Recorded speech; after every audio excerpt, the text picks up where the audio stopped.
Car ஒண்ணு pillar மேல பயங்கரமா மோதி இருந்தது. உள்ளுக்குள்ள ரத்த வெள்ளத்துல 3 பேர் இருந்தாங்க.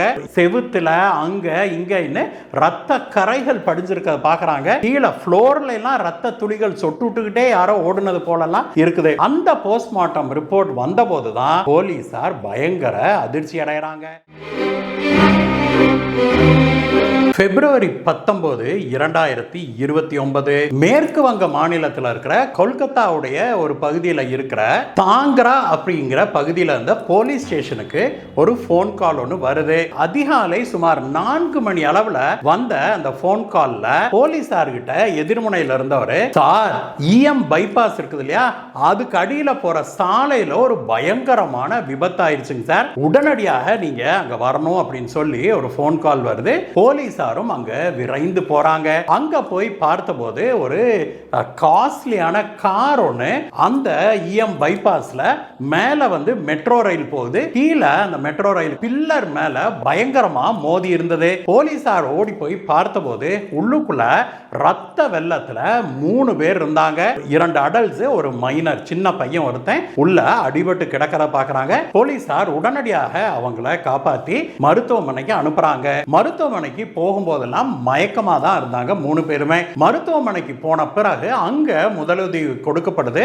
அதற்கு பிறகு ஒருத்தர் அதுல கண் விழிக்கிறாரு. அவர்கிட்ட போலீசார் நீங்க யாரு, என்ன நடந்தது அப்படின்னு சொல்லி விசாரித்த போது அவர் என்ன சொல்றாரு, சார் என் பேரு பிரணாய் டே, என்னோட சகோதரன் பேரு பிரசூன், இன்னொரு சின்ன பையன் அடிபட்டது இல்லையா, அந்த பையன் வந்து என்னுடைய பையன், அவன் பேரு பிரதீப் சார், அவனுக்கு 14 வயது தான் ஆகுது அப்படின்னு சொல்லி சொல்றாரு. பிரணாய் டேக்கு 44 வயதாச்சு, அவருடைய சகோதரருக்கு 42 வயதாகுது. என்ன நடந்தது, ஏது நடந்தது, எப்படி இப்படி விபத்தாச்சு, இந்நேரத்துக்கு நீங்க எங்க போயிட்டு இருந்தீங்கன்னு பல கேள்விகளை போலீசார் கேட்கிறாங்க. அவர் எதுக்குமே பதில் சொல்ல மறுத்துட்டு அவர் என்ன சொல்றாரு அப்படின்னா, சார் என்னுடைய வீட்டுல 3 பேர் இறந்து கிடக்குறாங்க அப்படின்னு சொல்றாரு. போலீசார் என்னங்க ஏதுன்னு விசாரிக்கிறதுக்குள்ளாக அவர் மயங்கி விழுகிறாரு. அவருடைய வீடு எங்கேன்னு விசாரிச்சுட்டு போலீசார் அவருடைய வீட்டுக்கு விரைந்து போறாங்க. வீட்டுக்கு போய் பார்த்தபோது அது ஒரு 4 மாடி கட்டடம். அந்த கட்டடத்துல கீழே கார் பார்க்கிங், அப்புறம் 3 மாடி இருக்குது. போலீசார் உள்ள போகும்போதே காம்பவுண்ட் வால் கேட் சும்மா தான் சாத்தி இருக்குது. உள்ள போறாங்க. லிப்ட்ல போய் முதல் மாடிக்கு போன போது முதல் மாடியுடைய அந்த வீட்டு மெயின் டோர் இருக்கு இல்லையா, அது வந்து கிட்ட சாத்தி இருக்கிறத பாக்குறாங்க. பூட்டவில்லை அப்படிங்கறத கவனிக்கிறாங்க போலீஸ்காரங்க.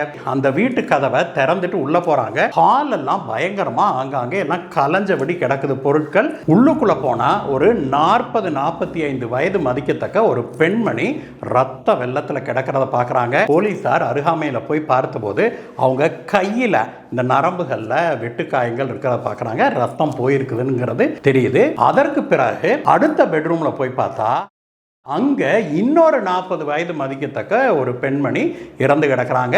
அதே மாதிரி கையை அறுத்துக்கிட்டு இறந்து கிடக்கிறாங்க. அதற்கு பிறகு 3வது பெட்ரூம்ல போய் பார்த்தபோது அங்க 14 வயதான ஒரு சின்ன பொண்ணு இறந்து கிடக்கிறத பாக்குறாங்க. 3 பேருமே இறந்துட்டாங்க அப்படிங்கிறது உறுதியாகுது. உடனடியாக போலீசார் இந்த 3 உடல்களையும் கைப்பற்றி பிரேத பரிசோதனைக்கு அனுப்புறாங்க. அதற்கு பிறகு போலீசார் ஃபாரன்சிக் டீமை வர சொல்லி அந்த வீடு முழுவதும் தேட சொல்றாங்க. பிறகுதான் போலீசார் ரியலைஸ் பண்றாங்க அந்த 4 மாடி கட்டடம் முழுவதுமே இந்த ஒரு வீடு தான் அப்படின்னு. முதல் மாடியில அவங்க குடியிருக்கிறாங்க, 2வது மாடியில ஆபீஸ் இருக்குது, 3வது மாடியிலையும் பெட்ரூம் எல்லாம் இருக்கிறத போலீசார் கவனிக்கிறாங்க.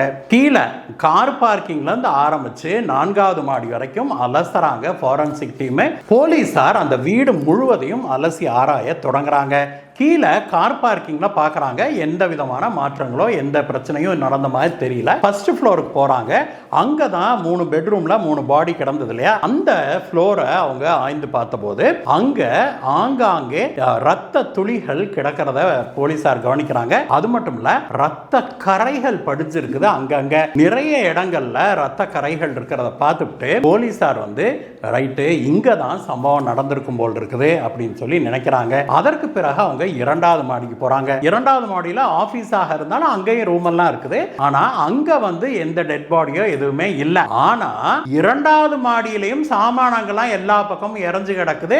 செவுத்துல அங்க இங்க ரத்த கரைகள் படிஞ்சிருக்கிறத பாக்குறாங்க. கீழே ஃப்ளோர்ல எல்லாம் ரத்த துளிகள் சொட்டுக்கிட்டே யாரோ ஓடுனது போலலாம் இருக்குது. போலீசாருக்கு அப்பொழுதுதான் இது சிம்பிளான ஒரு தற்கொலை வழக்கு அல்ல அப்படிங்கிறது தெரிய வருது. உடனடியாக போலீசார் இந்த வழக்கை மர்டர் ஃபார் கெயின் அப்படின்னு சொல்லி போலீசார் வழக்கை பதிவு பண்றாங்க. அதற்கு பிறகு போலீசார் என்ன பண்றாங்க, நேராக மருத்துவமனைக்கு தான் போறாங்க. அங்க 2 ஆண்களும் ஒரு 14 வயது பையனும் அங்க கார்ல அடிபட்டவங்களை கொண்டு வந்து அட்மிட் பண்ணாங்க இல்லையா, அவங்களிடம் விசாரணையை தொடங்குறாங்க போலீஸ்காரங்க. அவங்க கிட்ட விசாரணையை தொடங்கின போது அந்த பிரணாய் டே மூத்தவர் அவர் என்ன சொல்றாருன்னா, சார் நானும் பிரசானும் சகோதரர்களே, பிரதீப் என்னுடைய மகன் சார், வீட்டுல இறந்து கிடந்தது என்னுடைய மனைவி மற்றும் பிரசவனுடைய மனைவியும் அவனுடைய மகளும் தான். அவங்க தான் இறந்து கிடந்தாங்க. எங்களுக்கு பினான்சியலி பயங்கரமான லாஸ் ஆயிடுச்சுங்க சார். நாங்க ஒரு லெதர் பிசினஸ் பண்ணிட்டு இருந்தோம். அதுல பல நாடுகளுக்கு நாங்க இத்தாலி, ஜெர்மனி உள்ளிட்ட பல நாடுகளுக்கு நாங்க ஏற்றுமதியும் பண்ணிட்டு இருந்தோம். ஆனா துரதிர்ஷ்டவசமாக எங்களுடைய பிசினஸ்ல பயங்கர லாஸ் ஆயிருச்சு. அதனால நாங்க எல்லாருமே தற்கொலை பண்ணிக்கிறது அப்படின்னு சொல்லி ஒரு முடிவுக்கு வந்தாங்க சார். அதன்படிதான் அவங்க 3 பேரும் கையை அறுத்துக்கிட்டு தற்கொலை பண்ணிட்டாங்க சார். எங்க நாங்க என்ன முடிவு பண்ணோம், நாங்க கார் எடுத்துட்டு வேகமா ஒரு ஆக்சிடென்ட் பண்ணி அங்க செத்துறது அப்படின்னு முடிவு பண்ணோம். ஆனா எங்களுடைய துரதிர்ஷ்டம் நாங்க 3 பேரும் பொழைச்சிட்டோம் அப்படின்னு சொல்லி அவர் சொல்றாரு. போலீசார் இந்த கதையை கேட்டபோது முதல்ல இருக்குமோ அப்படின்னு நினைச்சாங்க. ஆனா இரண்டாவது மாடியிலையும் ரத்த துளிகள் இருந்தது போலீசாருக்கு தெரியும் இல்லையா. அதனால இது தற்கொலை அல்ல, இது கொலை அப்படிங்கிற ஒரு முடிவுக்கு வராங்க. ஆனா யார் கொலை பண்ணாங்க, எப்படி பண்ணாங்கங்கறத போலீசாரால டிஃபைன் பண்ண முடியல. அதற்கு பிறகு போலீசார் இவங்களை கண்காணிப்பிலேயே வச்சிருக்காங்க. 3 பேருமே அதற்கு பிறகு பல வாரங்கள் மருத்துவமனையில் இருந்திருக்காங்க. அந்த அளவுக்கு அவங்களுக்கு அடிபட்டு இருந்திருக்குது. மருத்துவமனையில வச்சே தான் இவங்களை விசாரிச்சுக்கிட்டு இருந்திருக்காங்க. அந்த மைனர், அந்த பையன் இருக்கான் இல்லையா பிரதீப், அவன் அன்கான்சியஸாவே இருந்திருக்கான். அதனால இந்த அண்ணன் தம்பி 2 பேரும் சொல்றதுதான் போலீசாருக்கு தெரிய வந்தது. இதற்கிடையே இந்த 3 பேருடைய உடல்களை போஸ்ட்மார்ட்டத்துக்கு அனுப்புனாங்களே, அந்த போஸ்ட்மார்ட்டம் ரிப்போர்ட் வந்த போதுதான் போலீசார் பயங்கர அதிர்ச்சி அடைகிறாங்க. என்ன அப்படின்னா, போஸ்ட்மார்ட்டம் ரிப்போர்ட்ல அந்த 14 வயது சின்ன பொண்ணு ஒருத்தி அங்க வீட்டுல கையை அறுத்து இறந்து கிடந்தா அப்படின்னு போலீசார் பார்த்தாங்க இல்லையா. அந்த 14 வயது பெண் உண்மையிலேயே விஷத்தால தான் இறந்திருக்கிறா அப்படிங்கிறது தெரிய வருது. அவளுடைய உணவுல விஷம் கலந்து கொடுக்கப்பட்டிருக்குது அப்படின்னு போஸ்ட்மார்ட்டம் ரிப்போர்ட்ல வருது. ஆனா அதே சமயத்துல மற்ற 2 பெண்மணிகள் விஷம் சாப்பிடவில்லை அப்படிங்கிறது தெரியுது. அது மட்டுமல்ல, அந்த 14 வயது பெண்ணுடைய உடல்ல பல இடங்கள்ல, தலையில, உதட்டுல, கன்னத்துல, உடல் மீதும் கூட பல இடங்கள்ல காயங்கள் இருப்பது தெரிய வந்திருக்குது. அந்த பெண் தன்னுடைய உயிருக்காக போராடி இருக்கிறா அப்படிங்கிறது தெளிவாகுது.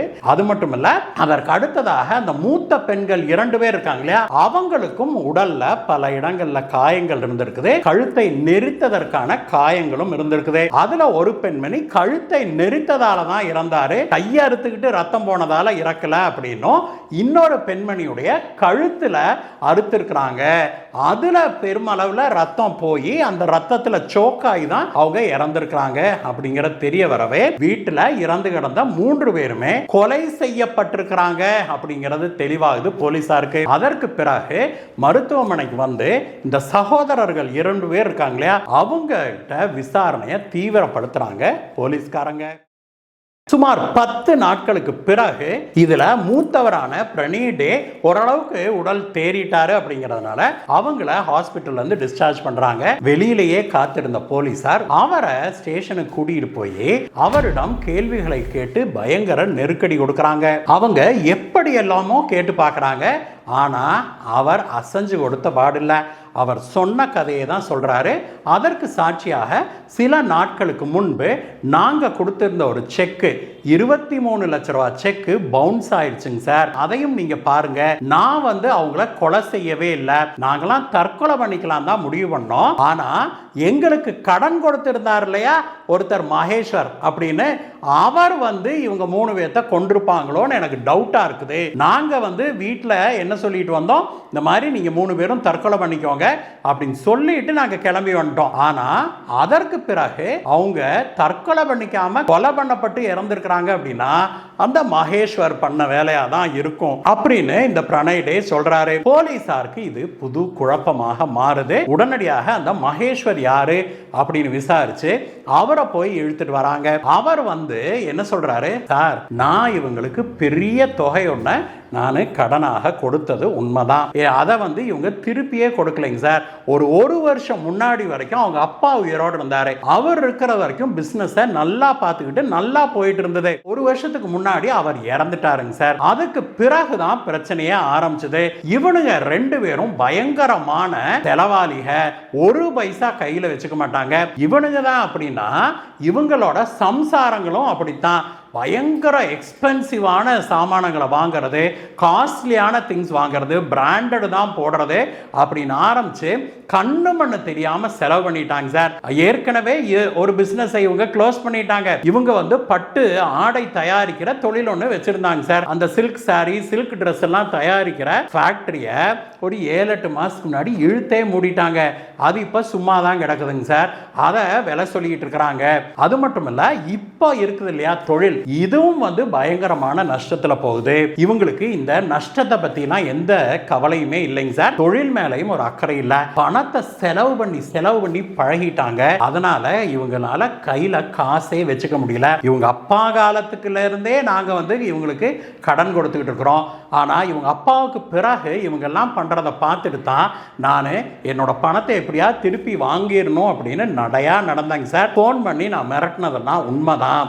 அதனால தான் 23 லட்ச ரூபாய்க்கு எனக்கு செக் கொடுத்தாங்க. அது பவுன்ஸ் ஆயிருச்சு. பவுன்ஸ் ஆனே நான் கேஸ் கொடுத்துருவேன், உங்களை பிடிச்சி ஜெயிலில் போட போறேன், நான் மிரட்டினது உண்மைதான். ஆனா அதுக்காக நான் அவங்களுடைய மனைவிகளையும் குழந்தையும் நான் கொன்னேன் அப்படின்னு இவங்க சொல்றது பயங்கரமான கட்டுக்கதைங்க சார் அப்படின்னு சொல்லி அவர் சொல்றாரு. அந்த சமயத்தில் இந்த மகேஸ்வர் எங்க இருந்தாரு, ஏது இருந்தாரு, அவருடைய போனை வாங்கி அவரோட யாருகிட்ட எல்லாம் பேசி இருக்கிறாரு, ஏதாவது ஆள் வச்சு இந்த மாதிரி பண்ணாரா அப்படின்லாம் எல்லா வகையிலையும் போலீசார் விசாரிக்கிறாங்க. ஆனா மகேஸ்வர் மேல எந்த குற்றமும் இல்லை அப்படிங்கறதுதான் தெரிய வருது. அதனால போலீசார் மீண்டும் இந்த 2 சகோதரர்கள் மேலேயே போக்கஸ் பண்றாங்க. அதற்குள்ளாக அந்த 2வது சகோதரர் பிரசூன் இருக்காரு, அவரும் ரிலீஸ் ஆறாரு. அவரையும் அரெஸ்ட் பண்ணி கொண்டாந்து உள்ள வைக்கிறாங்க. அவரும் இதே கதையை திருப்பி சொல்றாரு. ஆனா போலீசார் இவங்களை எவ்வளவு விசாரிச்சும் இவங்க இருந்து உண்மையை வாங்கவே முடியல.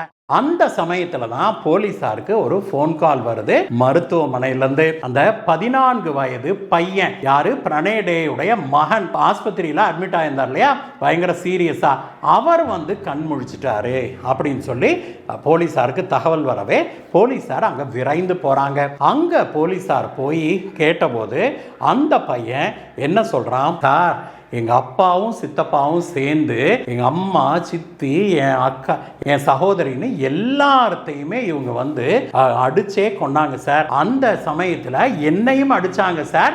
ஆனா நான் ஓடி கீழே நான் கார்ல ஏறி உட்கார்ந்துக்கிட்டேன். அப்புறம் பார்த்தா இவங்க 2 பேரும் திபுன்னு ஏறி கார்ல ஏறிட்டு கார் எடுத்துட்டாரு எங்க அப்பா. எனக்கு என்ன பண்றதுன்னே தெரியலைங்க சார். எங்க அம்மாவையும் சித்தியையும் என்னோட சகோதரியையும் இவங்க போட்டு அடின்னு அடிச்சாங்க சார். அதை நான் கண்ணால பார்த்தேன் அப்படின்னு சொல்லி இந்த பையன் சொல்றான். அந்த விஷயம் தெரிஞ்ச உடனே போலீசாருக்கு சரி இவனுங்க தான் இந்த பிரணய் டேயும் பிரசூனும் தான் இந்த கொலைகளை செய்திருப்பானுங்க அப்படின்னு ஒரு முடிவுக்கு வர்றவங்க நேராக இங்க போலீஸ் ஸ்டேஷனுக்கு வராங்க. போலீஸ் ஸ்டேஷனுக்கு வந்த உடனே இந்த பிரணய் டேயையும் அவனுடைய தம்பியையும் பிடிச்சு தனித்தனியாக வச்சு போலீசார் தங்களுடைய பாணியில தீவிரமாக விசாரிக்க ஆரம்பிக்கிறாங்க. போலீசாருடைய அந்த கிட்டுக்கு பிடி விசாரணையுடைய தீவிரத்தை தாங்க முடியாம பிரணய் டே நடந்த உண்மை உண்மைகள் எல்லாம் ஒத்துக்கொள்றான். அவன் என்ன சொல்றான், சார் எங்களுக்கு பயங்கரமான பிசினஸ்ல லாஸ், அதனால நாங்க எல்லாருமே சேர்ந்து தற்கொலை பண்ணிக்கலாம் அப்படின்னு சொல்லி முடிவு பண்ணோம். ஆனா தற்கொலை பண்ணிக்கலாம் முடிவு பண்ண பிறகு எங்களுடைய மனைவிகள் 2 பேரு, எங்க பொண்ணு, என் பையன்லாம் ஒத்துக்க மாட்டேங்கிறானுங்க. அதுக்கப்புறம் தான் ஒரு முடிவுக்கு வந்தோம், அவங்களையும் கொன்னுட்டு நாங்க 2 பேரும் செத்துறதுன்னு ஒரு முடிவுக்கு வந்தாங்க சார். அதனாலதான் அவங்க 3 பேர்த்தையும் கையை அறுத்துக்க சொன்னோம். அறுத்துக்க மாட்டேன்னு சொன்னாங்க. அதற்கு பிறகு நான் கையை பிடிச்சுக்கிட்டேன். என்னுடைய மனைவியையும் என்னுடைய தம்பியுடைய மனைவியையும் ஒவ்வொருத்தரையா நான் கையை பிடிக்க அவன் கையை அறுத்தான் சார். அப்புறம் ரத்தம் போக ஆரம்பிச்சது. இது நடந்தது 2வது மாடியில. அதற்கு பிறகு நாங்க பெட்ரூம்ல இருந்தாதான் சரி வரும்னு அப்படியே கீழே 2 பேர்த்தையும் தரதரான்னு பிடிச்சி இழுத்துட்டு வந்தோம். ஆனா என் தம்பி பொண்ணு இருக்காளே, அவ வரமாட்டேன்ட்டா. கீழே பெட்ரூமுக்கு வந்தாலும் கூட இவங்களுக்கு ரத்தம் போகுதே ஒழிய உயிர் போக மாட்டேங்குது. அதுக்கப்புறம் தான் ஒவ்வொருத்தரையும் ஒவ்வொரு பெட்ரூம்ல உட்கார வச்சு பார்த்தோம். ஒன்றும் வேலைக்கு ஆகல. அதுக்கப்புறம் தான் என் தம்பி அவனுடைய மனைவியுடைய கழுத்தை அறுத்தான் சார். 2 நிமிஷத்துல அவ செத்துட்டா. அதுக்கப்புறம் இந்த ரூமுக்கு வந்தவன் என் வைஃபை அங்க உட்கார்ந்துகிட்டு அலறிட்டு இருக்கிறத பார்த்தான். அப்படியே அவன் மேல பாஞ்சு குறவலை பிடிச்சு நெரிச்சு அவளை கொன்னான் சார். அப்புறம் பார்த்தா 2வது மாடியில நானும் என் தம்பியும் மேல 2nd ஃப்ளோருக்கு போகும்போது 2nd ஃப்ளோரோட என்ட்ரன்ஸ் டோரை என் பையனும் தம்பி பொண்ணும் சேர்ந்து பூட்டிக்கிட்டாங்க. அதுக்கப்புறம் வெளியில நின்று அவங்கள சமாதானப்படுத்தி, ஒன்றும் இல்லாமா உங்க அம்மாவுக்கெல்லாம் ஒன்றும் ஆகல, நாம வெளியில போலாம் வாங்க அப்படி இப்படின்னு சமாதானப்படுத்தின பிறகுதான் அவங்க கதவை திறந்தாங்க சார். கதவை திறந்த உடனே நாங்க உள்ள போயிட்டு நான் என் பையனை பிடிச்சுக்கிட்டேன், என் தம்பி அவன் பொண்ணை கெட்டியா பிடிச்சிட்டான். அதுக்கு பிறகு என் பையனோட கையை பிடிச்சு நாங்க அழுக்கலான்னு பார்த்தா என் பையன் எங்களை தள்ளி விட்டுட்டு கீழே ஓடிட்டான் சார். அவன் ஓடும்போது அவனை 2 சாத்தம் செய்தேன். அப்பையும் அவன் கீழே ஓடி போயிட்டான். சரி அப்படின்ட்டு என் தம்பி அவன் பொண்ணை கையில பிடிச்சிருந்தால அவளுடைய கையை பிடிச்சு கையை அறுக்க முயற்சி பண்ண போதுதான் அவ ரொம்ப திமிரிட்டு இருந்தா. அதுக்கப்புறம் தான் இது சரி வராதாட்டு இருக்குதுன்னு சொல்லிட்டு என் தம்பி என்ன ஐடியா பண்ணா, அவளுக்கு கொஞ்சம் சாப்பாட்டுல விஷத்தை கலந்து கொடுக்கலாம் அப்படின்னு நாங்க ஏற்கனவே போட்டிருந்த முதல் பிளான் அது. அந்த விஷத்தை எடுத்துட்டு அவளை ஃபோர்ஸ் பண்ணி சாப்பிட வச்சோம். ஆனா அதுலதான் அவளுக்கு முகத்துல எல்லாம் காயம் ஏற்பட்டது. அதுக்கு பிறகு அவளுடைய கைகள்லையும் நாங்க அறுத்து கீழே தரதரான்னு இழுத்துக்கிட்டு போய் கீழே இன்னொரு பெட்ரூம்ல போட்டு அவளுடைய கழுத்தையும் அறுத்து கொன்னுட்டோம் சார். அதுக்கப்புறம் வீடு பூரா தேடுனா என் பையனை காணோம். சரி நாம கிளம்பிடுவோம் அப்படின்னு சொல்லிட்டு நாங்க கீழே காருக்கு வந்தா காருக்குள்ள உட்கார்ந்து இருக்கிறான் என் பையன். அதுக்கு பிறகுதான் நாங்க கார் எடுத்துக்கிட்டு வேகமா போய் வேணும்னே இப்படி மெட்ரோ தூண்ல மோதி அங்க தற்கொலைக்கு ட்ரை பண்ணோம் அப்படின்னு சொல்லி அவன் சொல்றான்.